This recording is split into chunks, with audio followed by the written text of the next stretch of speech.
At this time, I have the honor to present to you the moral leader of our nation. I have the pleasure to present to you Dr. Martin Luther King, Jr.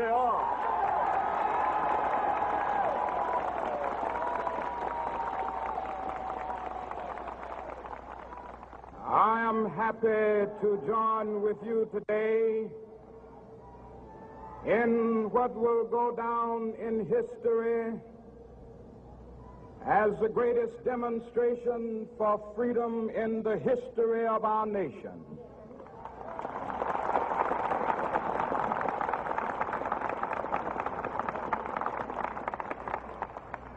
Five score years ago,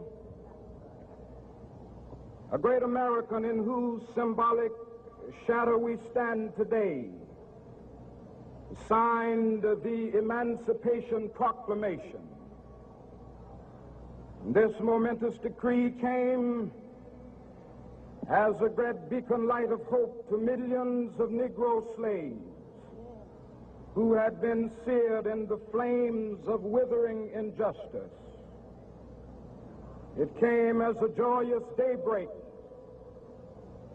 to end the long night of their captivity. But 100 years later, the Negro still is not free. 100 years later, the life of the Negro is still sadly crippled by the manacles of segregation and the chains of discrimination. 100 years later, the Negro lives on a lonely island of poverty in the midst of a vast ocean of material prosperity. 100 years later, the Negro is still languished in the corners of American society and finds himself in exile in his own land. And so we've come here today to dramatize a shameful condition. In a sense, we've come to our nation's capital to cash a check. When the architects of our republic wrote the magnificent words of the Constitution and the Declaration of Independence, they were signing a promissory note to which every American was to fall heir. This note was a promise that all men, yes, black men as well as white men, would be guaranteed the unalienable rights of life, liberty, and the pursuit of happiness. It is obvious today that America has defaulted on this promissory note insofar as her citizens of color are concerned. Instead of honoring this sacred obligation, America has given the Negro people a bad check, a check which has come back marked insufficient funds.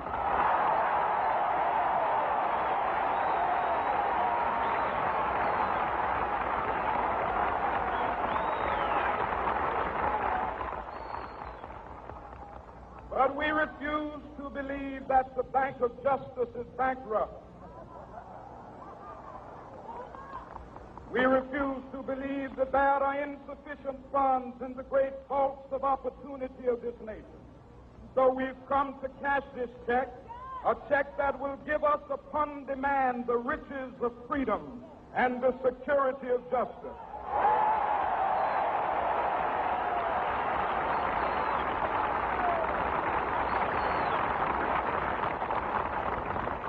We have also come to this hallowed spot to remind America of the fierce urgency of now. This is no time to engage in the luxury of cooling off or to take the tranquilizing drug of gradualism.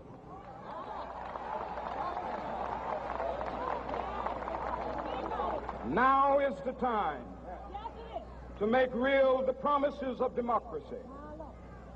Now is the time to rise from the dark and desolate valley of segregation to the sunlit path of racial justice. Now is the time to lift our nation from the quicksands of racial injustice to the solid rock of brotherhood. Now is the time to make justice a reality for all of God's children. It would be fatal for the nation to overlook the urgency of the moment. This sweltering summit of the Negro's legitimate discontent will not pass until that is an invigorating autumn of freedom and equality. 1963 is not an end, but a beginning. Those who hope that the Negro needed to blow off steam and will now be content will have a rude awakening if the nation returns to business as usual.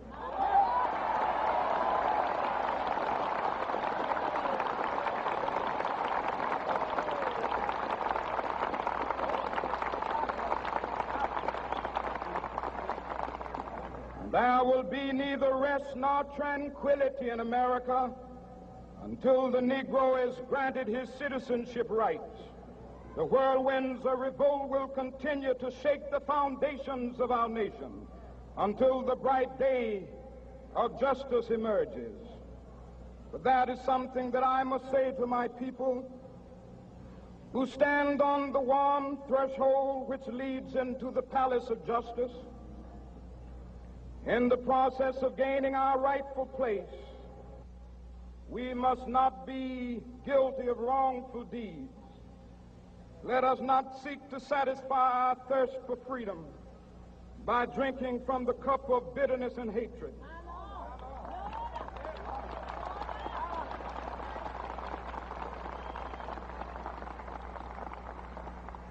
We must forever conduct our struggle on the high plane of dignity and discipline. We must not allow our creative protests to degenerate into physical violence.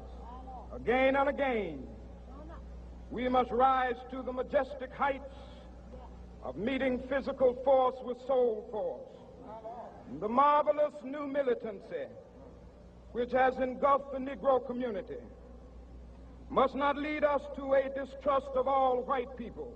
For many of our white brothers, as evidenced by their presence here today, have come to realize that their destiny is tied up with our destiny.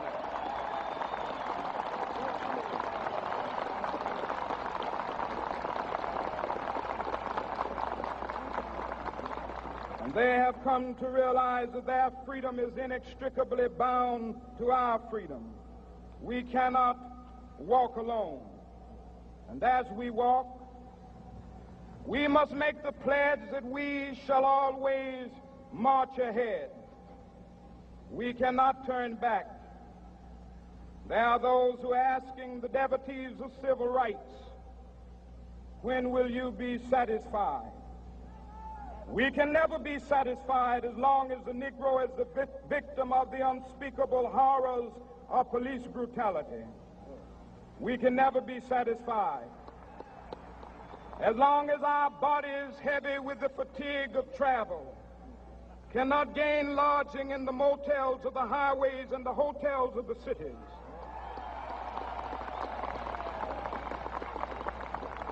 We cannot be satisfied as long as the Negro's basic mobility is from a smaller ghetto to a larger one.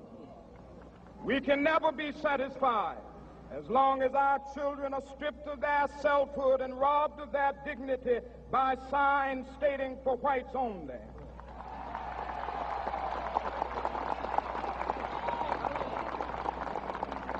We cannot be satisfied as long as a Negro in Mississippi cannot vote and a Negro in New York believes he has nothing for which to vote.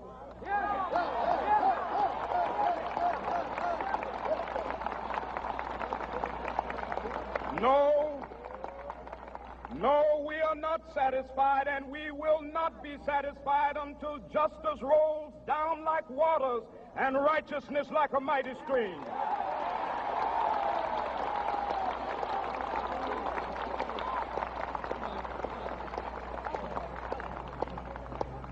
am not unmindful that some of you have come here out of great trials and tribulations. Some of you have come fresh from narrow jail cells. And some of you have come from areas where your quest for freedom left you battered by the storms of persecution and staggered by the winds of police brutality. You have been the veterans of creative suffering. Continue to work with the faith that unearned suffering is redemptive. Go back to Mississippi. Go back to Alabama. Go back to South Carolina. Go back to Georgia. Go back to Louisiana. Go back to the slums and ghettos of our northern cities. Knowing that somehow this situation can and will be changed. Let us not wallow in the valley of despair. I say to you today, my friend,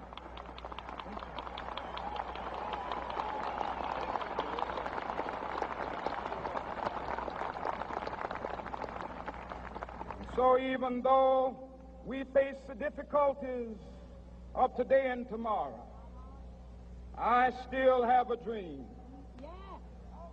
It is a dream deeply rooted in the American dream. I have a dream that one day this nation will rise up and live out the true meaning of its creed. We hold these truths to be self-evident, that all men are created equal.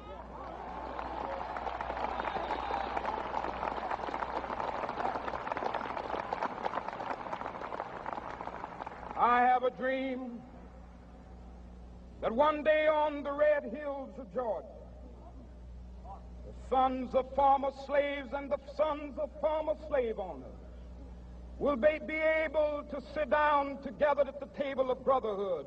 I have a dream that one day, even the state of Mississippi, a state sweltering with the heat of injustice, sweltering with the heat of oppression, will be transformed into an oasis of freedom and justice. I have a dream that my 4 little children will one day live in a nation where they will not be judged by the color of their skin, but by the content of their character. I have a dream today.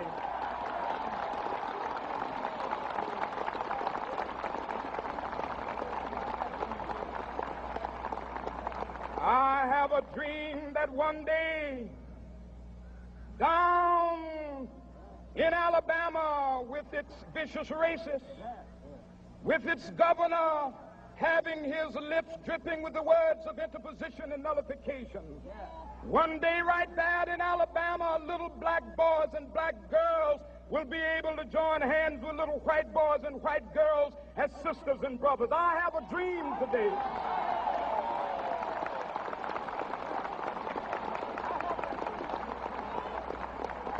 I have a dream that one day every valley shall be exalted, and every hill and mountain shall be made low, the rough places will be made plain, and the crooked places will be made straight, and the glory of the Lord shall be revealed, and all flesh shall see it together.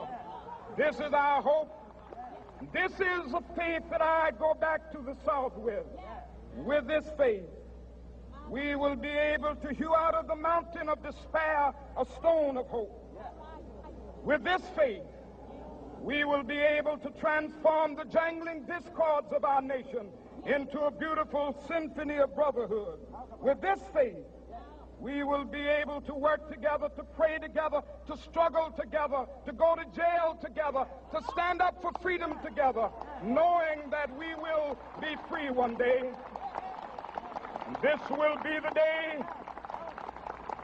This will be the day when all of God's children will be able to sing with new meaning, my country, tears of thee. Sweet land of liberty, of thee I sing. Land where my fathers died, land of the pilgrim's pride. From every mountainside, Let freedom ring, and if America is to be a great nation, this must become true. And so let freedom ring from the prodigious hilltops of New Hampshire. Let freedom ring from the mighty mountains of New York. Let freedom ring from the heightening Alleghenies of Pennsylvania.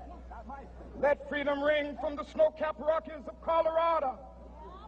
Let freedom ring from the curvaceous slopes of California.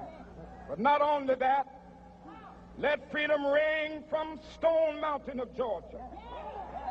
Let freedom ring from Lookout Mountain of Tennessee. Let freedom ring from every hill and molehill of Mississippi, from every mountainside. Let freedom ring, and when this happens, and when we allow freedom ring, when we let it ring from every village and every hamlet, from every state and every city, we will be able to speed up that day when all of God's children, black men and white men, Jews and Gentiles, Protestants and Catholics, will be able to join hands and sing in the words of the old Negro spiritual, free at last, free at last. Thank God Almighty, we are free at last.